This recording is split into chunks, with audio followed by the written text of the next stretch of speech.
When students come here, they know with that gives them the confidence that they're going to be coming out of a program that is respected, that follows the required recommendations in the field, and also because we're a smaller program and we're only an undergraduate program, not always will you find this many pieces of equipment and this much of a sophisticated lab. When you talk about it, it's one thing, but when you actually do it, you can finally get those aha moments. Why does this happen? Why do we do this?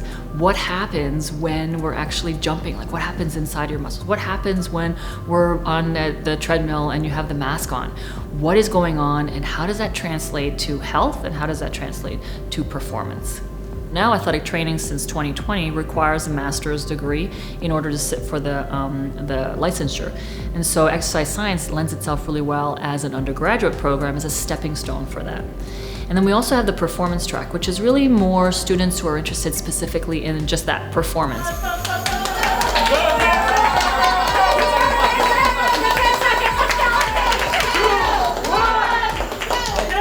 When students get in the program, they tend to stick with the program and they tend to do well and succeed. So, and it's always, for us, most rewarding, I think, when the students do succeed and they actually come back and tell us, and we find out, that they're a physical therapist, or they're a strength and conditioning coach somewhere, or an exercise physiologist, and then they still want to keep in touch. So here you can see the analysis. Well, this means that you're very anaerobically fit. You're in your element over here. I love what I do. Obviously, it's probably obvious. And I think the students feel that. I think they feel it, not just from myself, but from all the faculty that are in our program, whether it's full-time or adjunct. I think we have a really good bunch.